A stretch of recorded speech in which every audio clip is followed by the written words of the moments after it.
Yan. Sino gusto maging COT taas ng kaliwang kamay? Ayan, marami, diba? So if you want to be an MDRT and you want to be inspired to become an MDRT, the best way to do that is, of course, to listen to our MDRTs. And so ito na yung portion na pinigyan ko na kanina, diba? So we're going to go to our MDRT Speaks. This is our TED Talks version for the agency. And the first one to talk, to share with us his best practices, what worked for him, is none other than our lifetime qualifier that last year, 10-time qualifying member of the MDRT, Mr. Neil Llorente.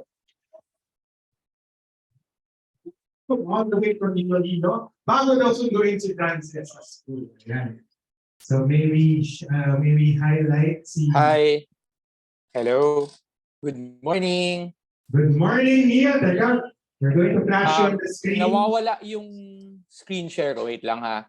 Hindi ko ma-share yung screen. Screen sharing has failed. Uy. Screen sharing has failed. I think kasi may share ba? Hindi, wala na eh. Sige, game. Can you kindly try again? Okay, I'll try again ha. Hindi. I logged out. Ng 10-time MDRT qualifier. I logged out. Wait lang.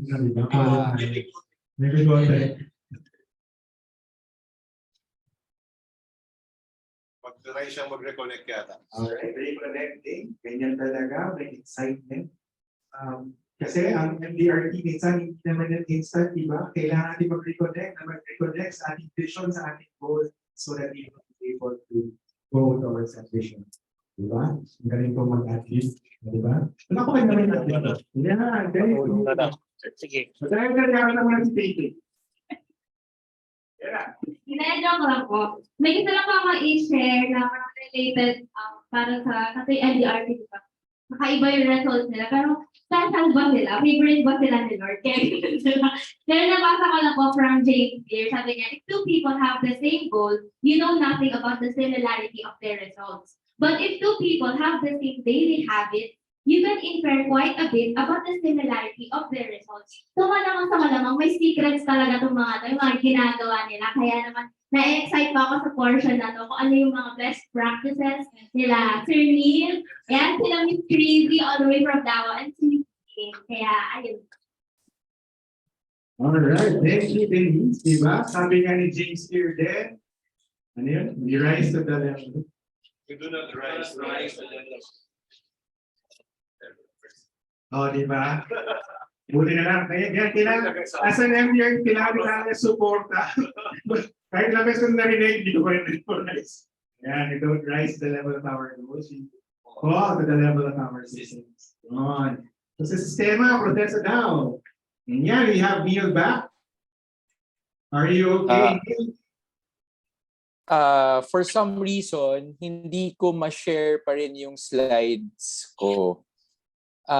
Can I send my slides sa'yo, Red? Kindly send it to Feby. To Feby. Send it To Feby. Okay. Sige. Can we have someone else na lang muna ahead of me? Para we won't, sorry for the technical glitch. Okay. Ayan, sometimes plans don't go according to plan. But if we don't plan, if we fail to plan, tulungan mo ako. If we fail to plan. If we fail to plan, we can fail. Yeah. Alright, thank you, co-host. Wala pa kayo, co-host. Wala pa kayo yan, pero hindi nakalasan, diba? Alright, so because that's what's happened, maybe ask our next chair na lang muna. If it's okay with her also, and if she's ready, sana walang jet lang. Yan, di ba? May clue na kung sino. Maybe ask Miss Crizzy. Yan, di ba? Are you okay? Pwede tika-tika muna. Ayan, to help out, di ba? Yan din, isang trait ng MDRT when you are called upon to perform, to do an action, to execute, game na agad. So maybe call it in front, MDRT 8-time qualifier. Miss Crizzy Biscontri. medyo narag. Oo, parang nag-float pa. Kasi 2 o'clock na ako dumating, hindi ng madaling araw, so nakatulog siguro mga 3 kasi travel from airport to hotel. Yun. Anyways, wala akong slides.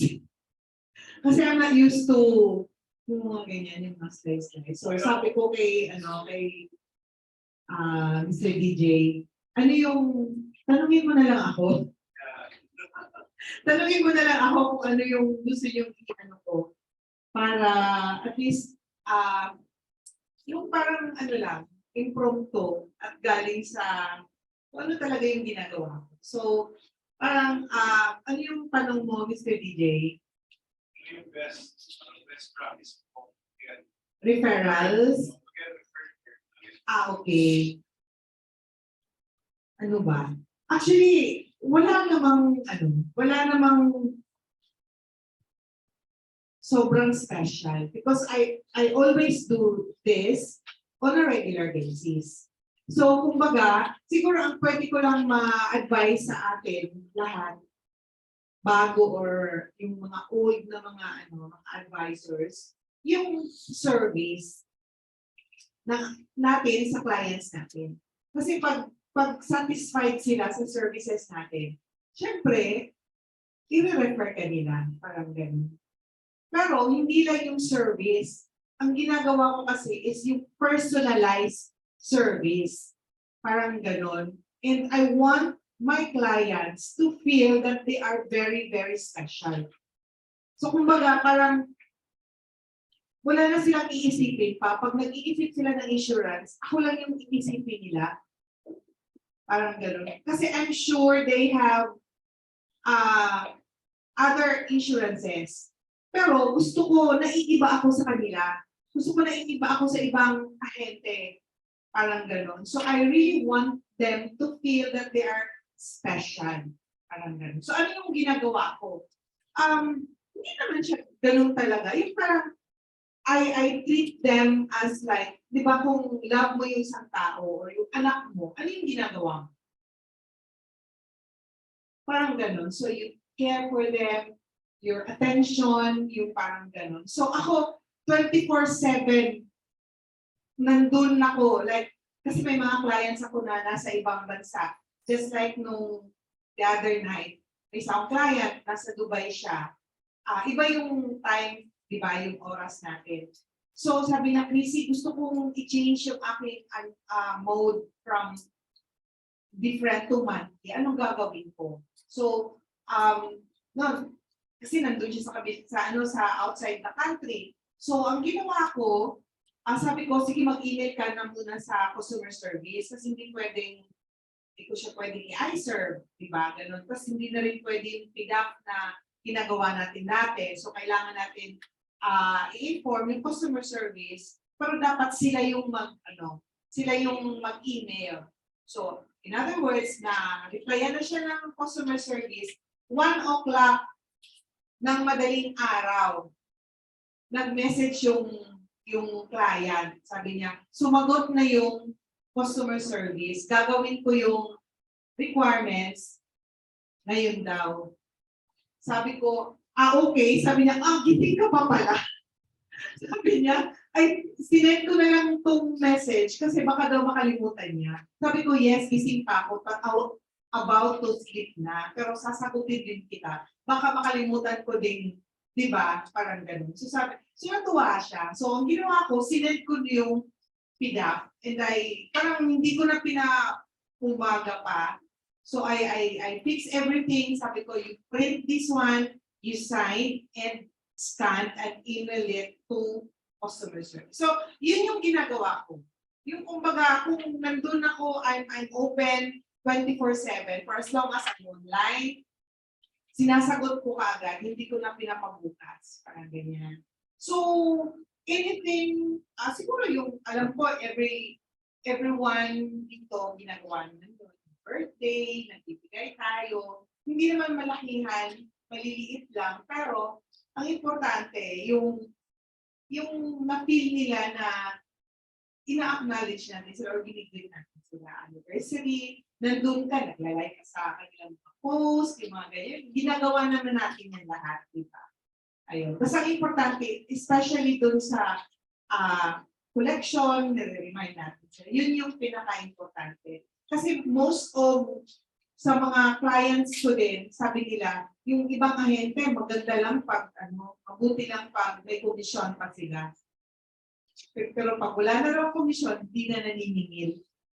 So, naglalaks na yung policy nila. So, yun yung inaano ko na, there was a time na, policy review. Sabi ko, I have been serving you for the past 8 years. And consistent akong naniningil. And namumulekta ng cheque mo. Kahit wala nang komisyon. Diba? So, kumbaga, doon nila na-feel na hindi lang I'm here for good. Hindi lang pera-pera. Parang ganun. So, yun yung isa sa mga reason ba't nila ako nare-remember every time kailangan nila ng insurance or kung meron silang mga kaibigan na nangangailangan ng insurance. And another thing na nakita ko na kailangan natin is yung constant presence natin sa kanila.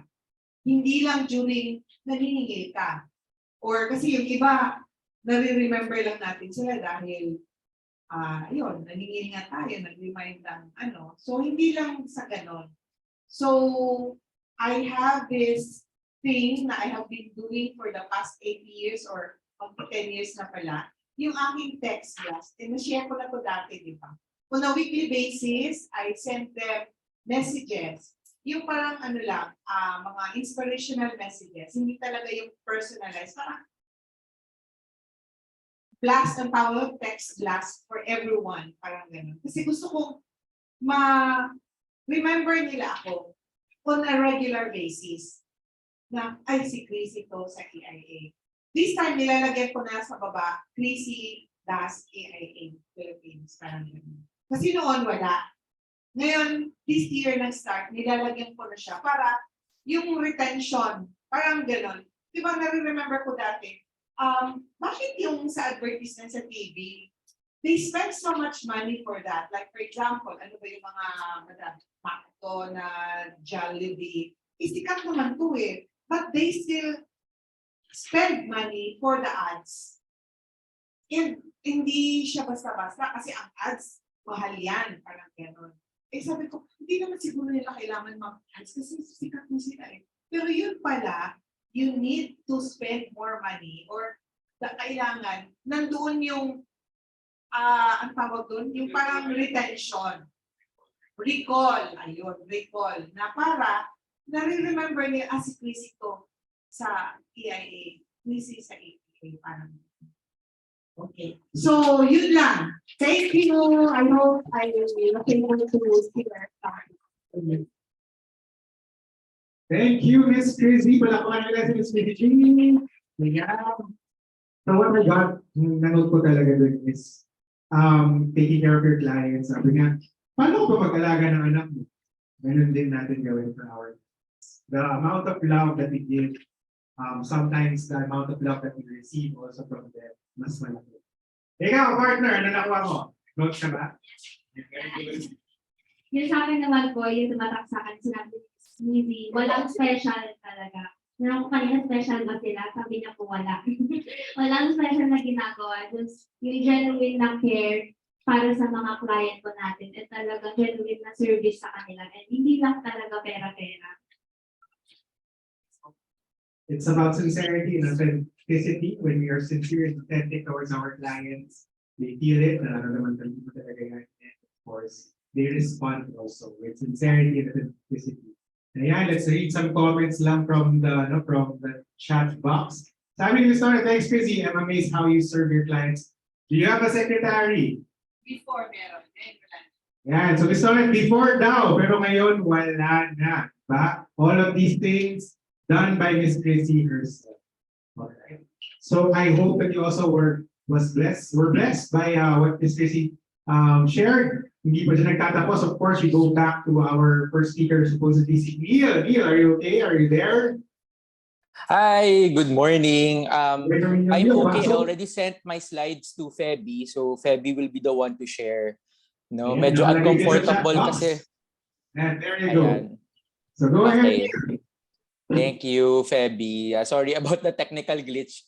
Medyo uncomfortable kasi ako pag nakikita yung face ko na full on the screen. Kaya better na may slides. No? So I really prepared yung slides na to. So good morning again, everyone. It is really a privilege to be with all of you this morning para I can share a snippet of my best practices the past years. Many have asked me how I was able to achieve mga milestones the past years, and it got me thinking kung ano nga ba talaga ang reason, the factors no that propelled me to do a bit well in the business. And I realized that it all boils down to having an entrepreneurial mindset. This is my favorite mantra sa 10 years ko in our industry. To be successful in this industry, we must have the mind of a capitalist and the heart of a social worker. And this morning, I wish to focus on the capitalist side ng negosyo natin, since I believe we are all aware of and are already on the same page regarding the mission/advocacy side of what we do. Next slide, please. I realized that yung business na to should go beyond mere ANP, no, FYP and FYC. For me, being MDRT means having that maximize all mindset. It means taking care of our customers well para hindi mag-lapse yung mga policies nila. These are my persistency rates sa portal the past years. And I know that keeping track of our persistency is the best way na ma-maximize natin yung profitability, yung mga incentives that AIA is offering us. Next slide, please. This chart shows my total profitability from 2013 to 2022. And you'll notice that through the years, I was able to triple my profitability from the time I first started my insurance business due to the fact that aside from our first year commissions, meron tayong renewal commissions and bonuses. And yung total profitability natin, it compounds kasi as you grow your client base and as you continue to take care of more clients. No? Now, I serve over 600 plus clients and counting. And these are not even the highest profitability numbers in the company. Marami tayong mga colleagues, no, mga fellow advisors sa ibang agencies whose profitability range from 6 million to 10 million a year. So the possibilities of this business, endless talaga. We just have to set our sights higher and to serve more people like in any business. So how do we train ourselves ba to become entrepreneurs? No? Next slide, please. First, it begins with having the right mindset. If we look at this as a real business, dapat bukas tayo araw-araw. That means every day, we are engaged in activities that will boost the profitability of our business. Whether it's meeting new clients or servicing existing ones, lahat ng activities natin ought to translate to generating profit for us. Kasi di ba that's how real business owners think. So important talaga na merong activity monitoring. Paano ba, how do I spend my days? No, it's true what they say, sabi nga lagi ni Miss A, what gets monitored gets done. Last 2020, many of us here were privileged to have attended yung special training organized by our district, no, which centered on the 12-week year. Ano ibig sabihin nito for the new advisors? Our trainer, Jim Key, wanted to help us achieve in 12 weeks what we normally achieve in a year. So una, we started plotting out our 12-week plan, which is composed of two parts, no, yung 12-week goals and yung tactics natin. Yung 12-week goals na yun is where you want to be at the end of 12 weeks. Tapos yung tactics, ito yung how you want to accomplish each goal. No? So for each goal, you will create tactics which are concrete actions that you will take in order to achieve your goal. Tapos every week, we rate ourselves based on the accomplishment of our tactics. And we talk about our scores and the areas that we can improve on with our accountability bodies. No, for us, no, in our team sa LFS, we call this session yung weekly activity monitoring. And until now, no, it's something that we religiously follow. No, during the holidays lang kami nag-stop. No, syempre kasi Christmas break, no, to spend more time with our loved ones. Pero tuloy-tuloy talaga siya. No, and we've been doing it since 2020. No, since the time that this was introduced to us. The bottom line is, tinitingnan natin every day, ilan ba ang approaches natin, ilan ba ang naset nating appointments, ilan ang na-meet natin for KYC and presentation, ilan ang na-close and ilan ang endorsements. that we got from the client. Tapos pag ginawa natin yung exercise na to regularly, pag nilatag natin lahat to sa notebook or sa Excel, then we observe ang ratios natin from approach to set appointments to KYC/presentation to closing. And we are able to identify ano ba yung mga sales activities na kailangan pa natin i-improve. And slowly, you'll notice na yung closing ratio mo pala, it starts to get better and better, no, as you continue to monitor what you've been doing. Thirdly, we need to put systems in place. One of the systems that I want to highlight this morning is client segmentation. I've already shared this with North Star Advisors last year. In one of the courses kasi that I attended noong 2021, yung trustworthy selling. Sabi sa LIMRA, experienced advisors who realized income growth the past years attribute yung income growth na yun to spending more time with existing clients to service them well. They found na yung extra time daw na we spend with our existing clients led to more quality referrals, introductions, no, who eventually became clients. The challenge lang for us is finding the time to do this right. Client segmentation is isa sa mga critical step para magkaroon tayo ng efficiency and improve profitability. Always ensure, kailangan natin laging ma-ensure na may direct link yung investment natin sa client relationships. Siyempre, that's built with time, built with effort and resources, no? And yung value ng relationships na yun sa negosyo natin. By working through client segmentation, you'll be in a position na ma-increase yung profitability of client relationships by linking client value directly sa client service. So if you do not segment kasi your clients, we run the risk of over-servicing or under-servicing certain clients. And pwede yan maging cause ng lost opportunity, lost time, and eventually, lost clients. In addition, pwede natin gamitin yung segmentation to streamline and you automate na natin yung client service model natin more effectively.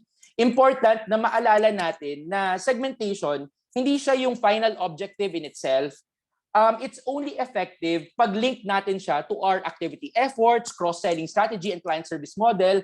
Diba? Like kanina, yung sinabi ni Crizzy about policy review. No? Maybe when we segment our clients well, we can spend time doing policy reviews sa mga clients who are part of our top tier segments. No? So that way, alam natin na what we do has direct impact on the value of those relationships. Yung primary purpose of client segmentation is to identify clients na merong pinakamalaking opportunity for you, pinakamalaking business opportunity for you. When we put a client in a client segment, hindi yun ibig sabihin na they are better or worse as people. It's simply because they provide more or less future potential to you as a business owner.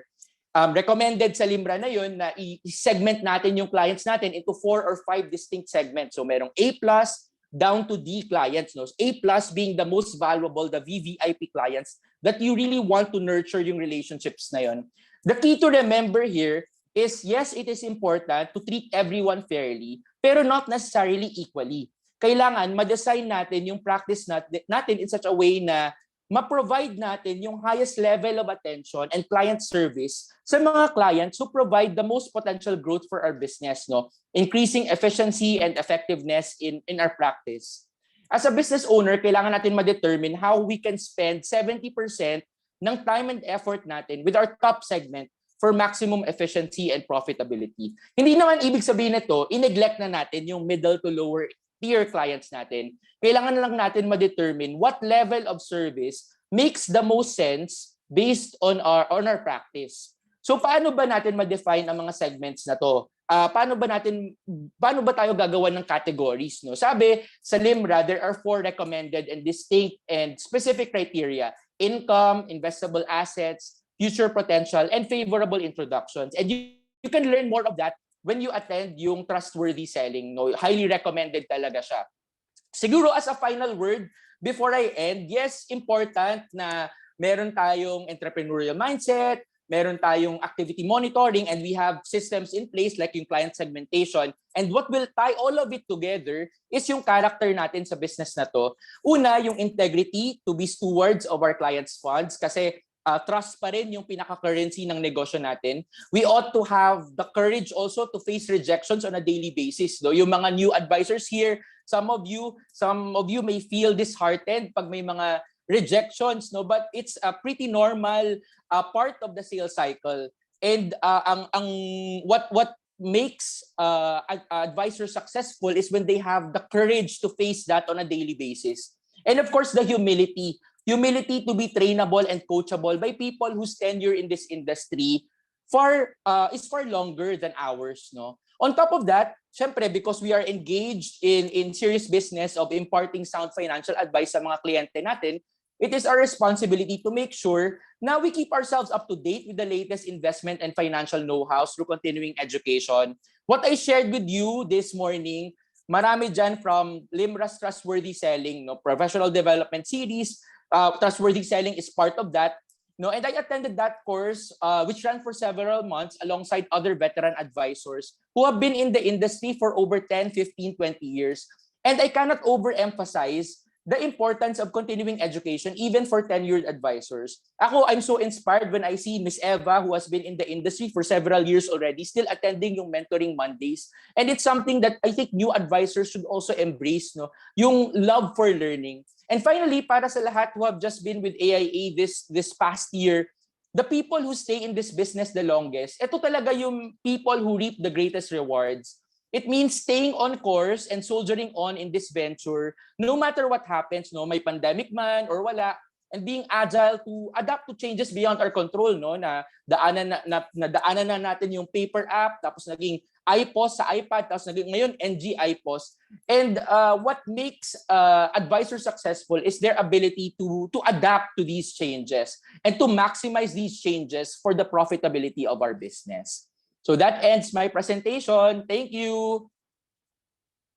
All right, thank you. Round of applause, please, for Neil, also for those of your on Zoom.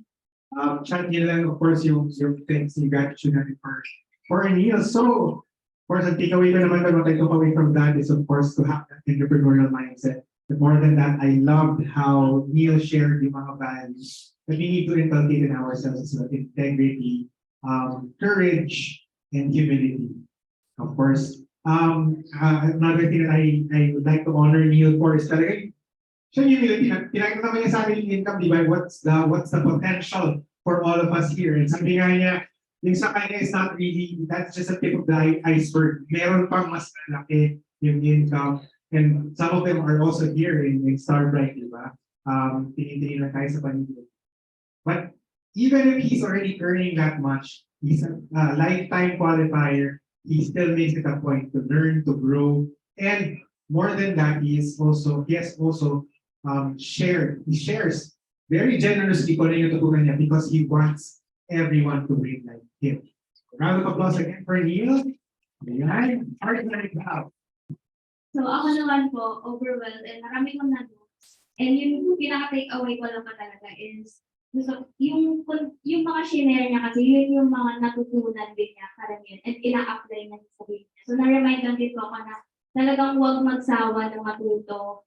Kahit kailan pwede matuto. Tapos ayun po, talagang kahit na matagal na talaga, siguro sila patuloy na nag-aaral din yan. Parang better nila ma-approach yung business na to and better din yung service na pwede nila ibigay sa kanila. What more sa mga bago pa. So napaka-grateful ko rin po sa mga na-receive ko today from Sir. All right, thank you. Di ba, may perspective from someone who's been here for 10 years. And 1 year pa lang, di ba, 10% nung ginawa ko. All right, but of course, we don't end there. We still have one more, of course. Last but certainly not the least, is our 9-time MDRT qualifier and the queen of Fatlock. So alam niyo na yan, the queen of Fatlock. Hindi kompleto ang Fatlock pag wala siya. But I feel also, yun din yung susi niya kung bakit siya nakaka-kliyente. It's through the food that she also shares. But food is also, sabi nga nila, breaking bread or breakfast or breaking bread together. So Jesus nga mahilig kumain. So I feel that they are successful because they also love food. And to share also with us how she has achieved consistently her goals. And di ba, isa na lang, lifetime MDRT qualifier. To share with us her best practices and of course her system. It's all welcome. Potluck Queen, Miss Jean Agra. Yung Terry, kindly share na lang din yung slides in Miss Jean. Thank you. Morning. Um, well, like Crizzy, medyo hindi rin ako very techy person. And when I think of my system, how I've done my business, pag nag-reflect ako, parang, ano nga ba? Parang it's not something I rigidly follow. But I realized, like learning also from Neil, sa learnings, na-affirm mo lang doon na, ay, yun pala yung tinuturo, yun pala yung ginagawa ko, parang ganyan, to some extent. Okay, so I just want to share like one of the things I do when I'm presenting, especially to referrals or people I don't know. Diba syempre we get referred as, but I just don't want to be like, come to this person as if kasi kilala lang or ganyan. So when I am in front of somebody, as much as possible, I'd like to be professional. So naisip ko lang when I was like meeting, lalo na nung nag-Zoom, the transition was really so much for me kasi they're mature and mahirap mag-adjust sa online things. So para I thought, if I introduce myself, I didn't want to just say, I'm from AIA, gano'n. Di ba parang kakakilala mo lang sa akin, tapos wala na yung akong something more, parang professional way of introducing myself. So with the help of JC, I collaborated with JC kasi hindi ako marunong dito. I came up with this one. So when I introduce myself, this is like the first slide I show. I say I represent AIA Philippines. So we used to be called Film Life. And actually the company has just rebranded a few years ago. We've been with AIA actually since 2009, but we retained the name kasi yun yung kilala nyo, di ba? But we have rebranded also for our clients to be aware, Google firms. AIA is actually the top insurance life insurer in Asia. And then I go on and proceed to the next one. Next slide, please. Slide out, Terms. Yeah. So basically, these are the services that our company provide through me. So life insurance, health insurance, savings and investments, educational plans, and retirement plans. So I go one by one about this. So dun ko nagagawa yung KYC as I go along. So currently, what life insurance policies do you have, and so on. So isa-isa. And then after that, determine yung client which is more relevant or of interest to the person, and then I just proceed with that. So yun, today. So the other aspects of my practice, like Neil mentioned earlier, I really also would like to encourage everyone, if you have a chance to attend Libra's trustworthy selling. Kasi they'll show you how to be more professional in doing our business. Kasi sa dinami-dami naman ng advisors out there, it's the only way that we can be different. Lamang na kayo sa kakausapin ninyo against any other advisor because you were referred. Diba? Parang marami namang magaling pero ikaw kilala, so take advantage of that.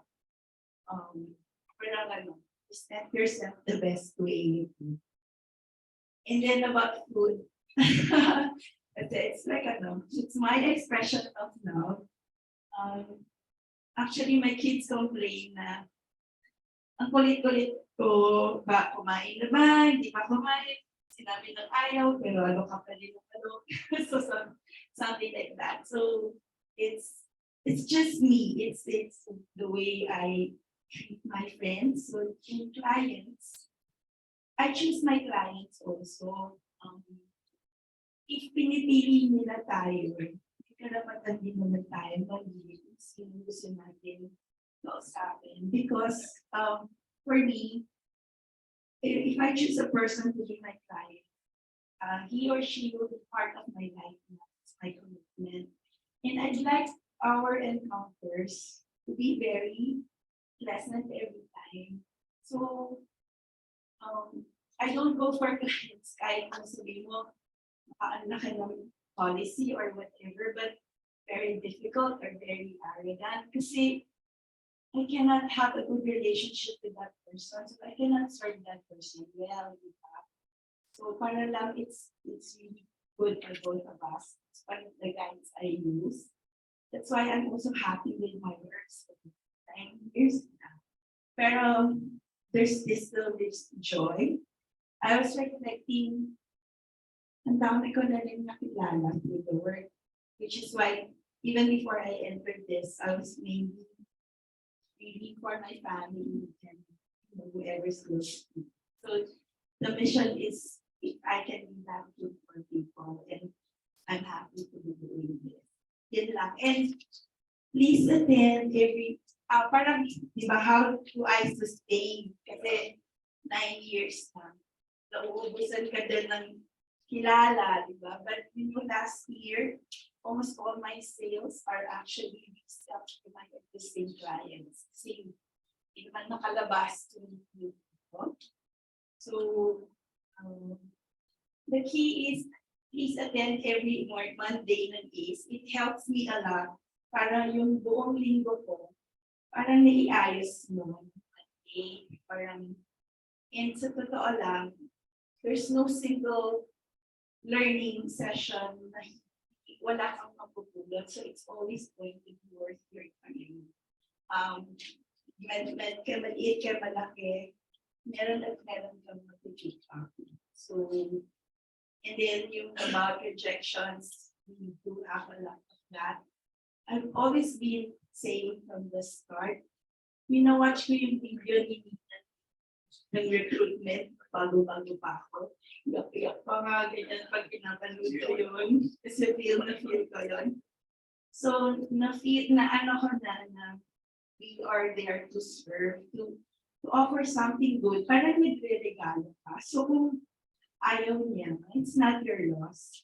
And pag-isipin mo lang kung the other people who are happy as you did that can like help you move on quickly. And just one last thing, being a mom of athletes, hindi tayo pwedeng laging bubog. Parang pwede puro rejection. Kasi sino bang taong hindi ma-affect. So the key is, like my kids, like Jessica, she joined tournaments na alam namin yung champion siya. Tapos i-join siya ng coach niya ng higher level where she could possibly win or lose. Pero hindi ka pwede lagi lang lumaban sa magagaling. And lose all the time. Kasi mauubos yung confidence. So after a series of rejections, both to your existing clients or friends or family who will encourage you and give you the will to go on to the next. Because this is not just a short journey. It's really a long, long journey.